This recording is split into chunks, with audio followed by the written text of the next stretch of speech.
Baik, selamat pagi, Dok. Akan kami dari SGDB 9. Di sini kami akan mempresentasikan student project kami judul Cloudication. Di sini saya akan mulai dari latar belakang.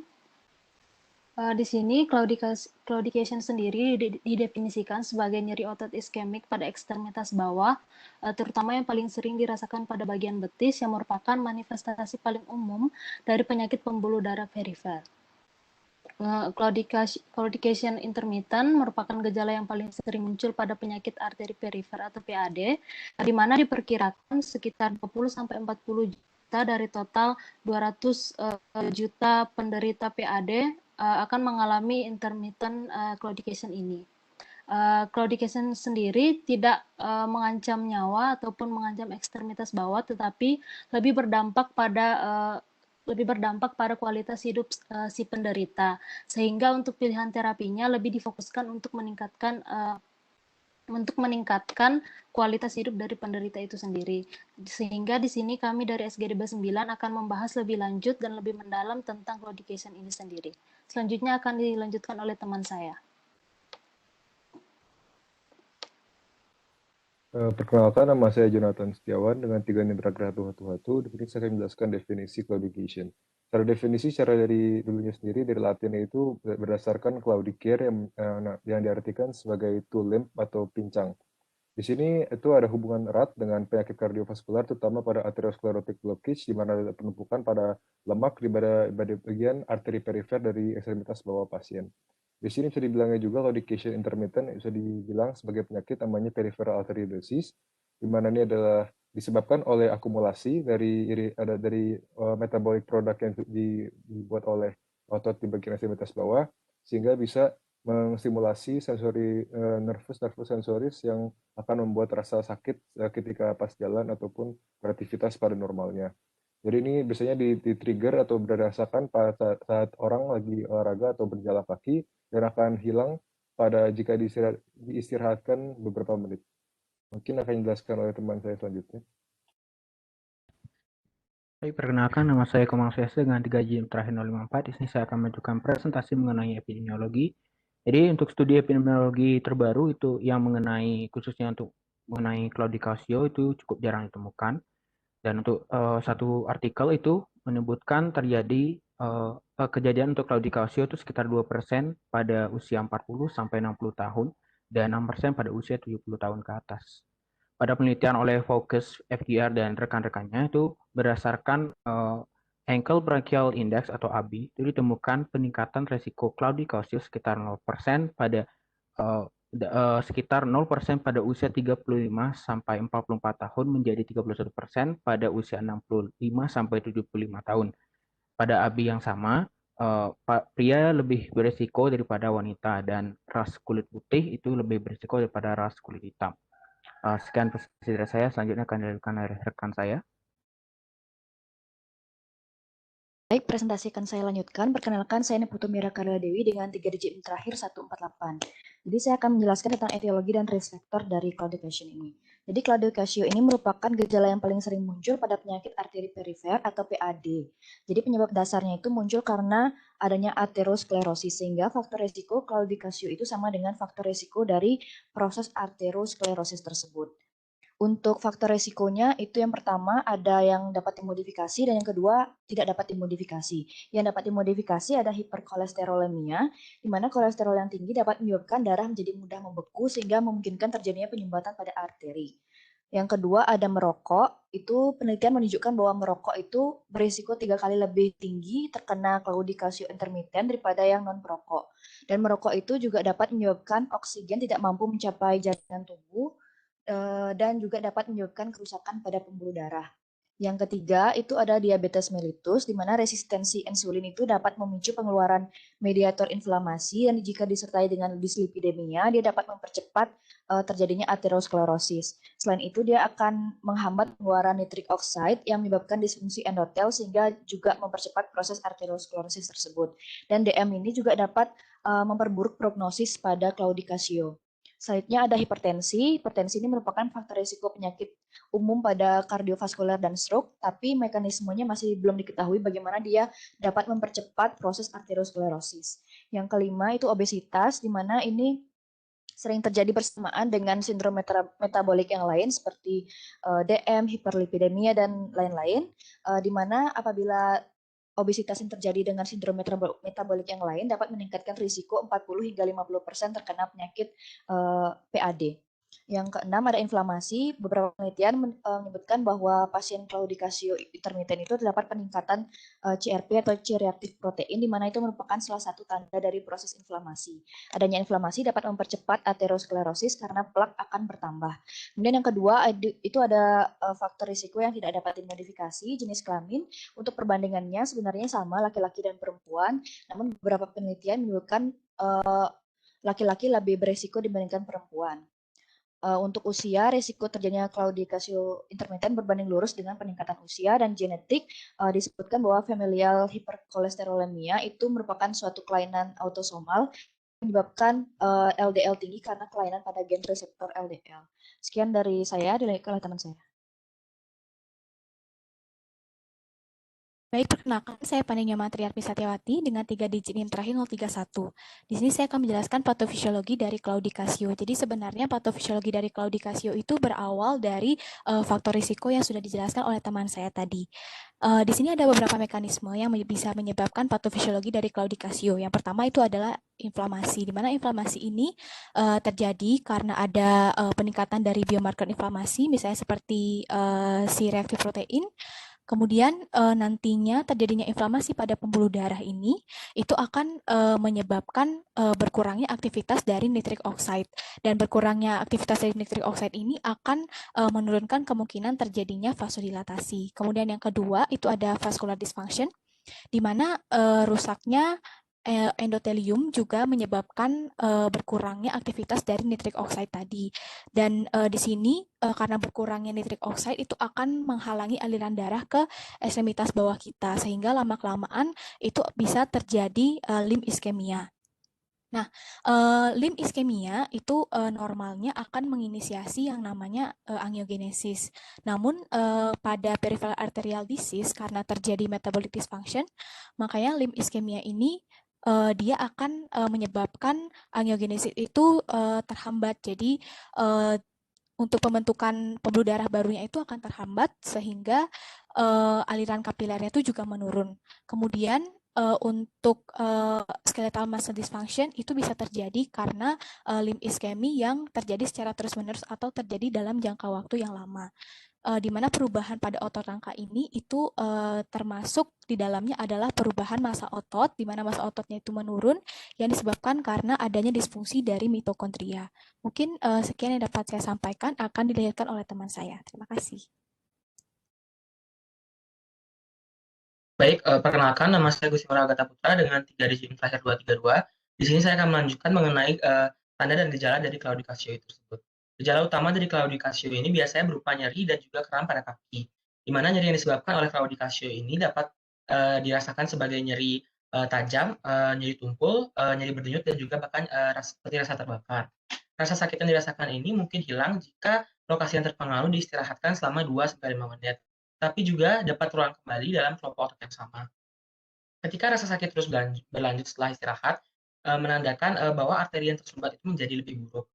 Lalu mengenai tingkat keparahan gejala dan lokasi dari nyeri ini ditentukan oleh 3 hal, di mana yang pertama adalah tingkat keparahan dari PAD itu sendiri, lalu lokasi dari plak, dan juga aktivitas dari ototnya. Penyakit PAD ini juga biasanya terjadi di arteri superficial femoral artery, di mana ini adalah tepat di atas sendi lutut, di mana lokasi yang berhubungan dengan claudicatio pada regio otot dan juga betis.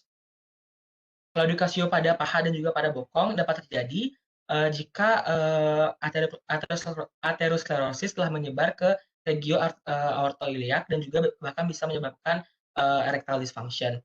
Lalu tanda dan gejala lainnya yang dapat terlihat pada penyakit arteri perifer ini adalah kulit dingin, lalu perubahan warna kulit, dan juga luka yang tidak sembuh. Mungkin sekian dari saya, akan dilanjutkan teman saya.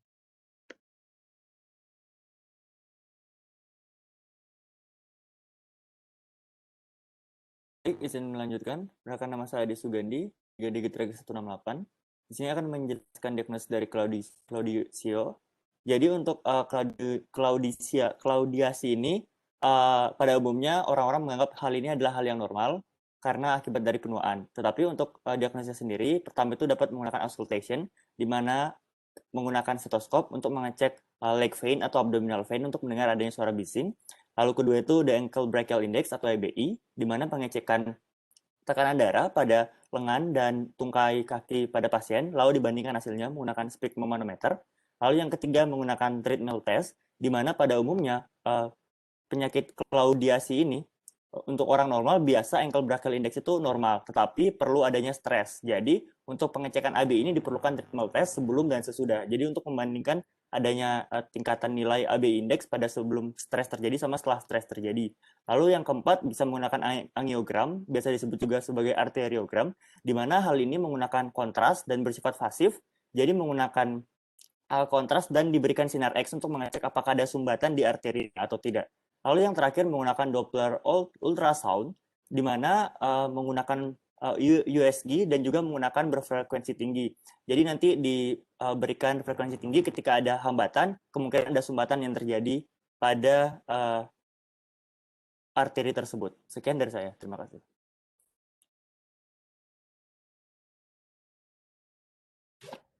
Perkenalkan, saya Ananda Aprilia Setiawan dengan 3 digit NIM terakhir 089. Di sini saya akan menjelaskan mengenai diagnosis banding dari Claudication. Yang pertama adalah popliteal artery entrapment syndrome. Jadi kondisi ini jarang terjadi ketika otot dan tendon di dekat lutut menekan arteri poplitea. Arteri poplitea ini adalah arteri utama yang melewati dan berada di belakang lutut. Arteri ini terperangkap dan aliran darah ke tungkai bawah dan kaki akan menjadi terhambat. Selanjutnya adalah cystic adventitial disease. Jadi kondisi ini ketika ada kista musinosa terbentuk di dalam arteri dan vena. Biasanya melibatkan arteri poplitea yang menyebabkan claudication vascular intermittent selama exercise. Selanjutnya, bisa di next.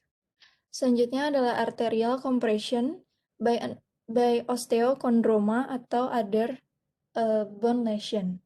Jadi kondisi ini di mana terdapat kompresi dari neurovaskular pada fossa poplitea disebabkan oleh kelainan tulang.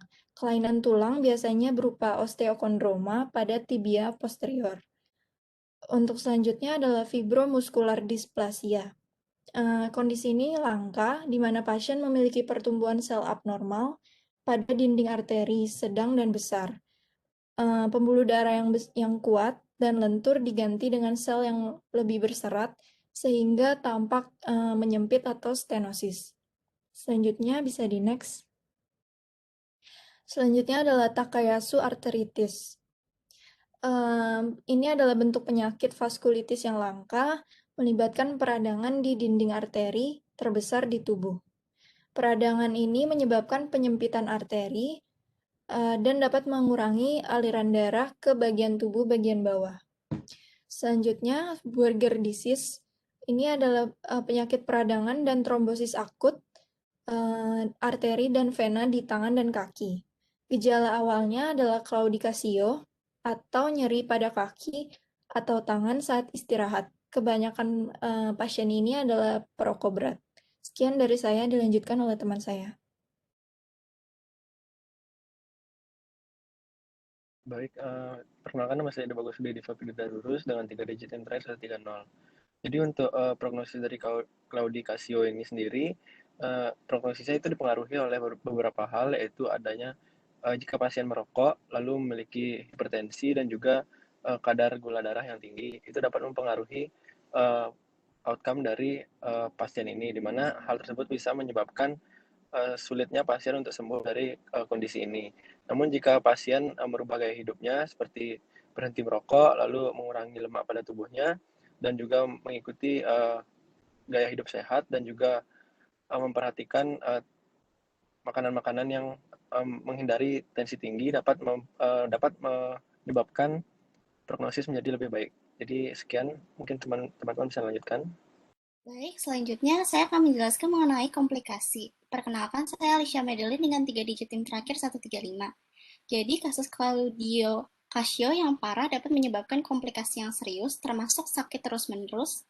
Semakin lama mungkin dapat menimbulkan rasa sakit di kaki, bahkan saat tidak beraktivitas, sehingga akan sulit untuk berjalan, berolahraga, atau melakukan aktivitas sehari-hari.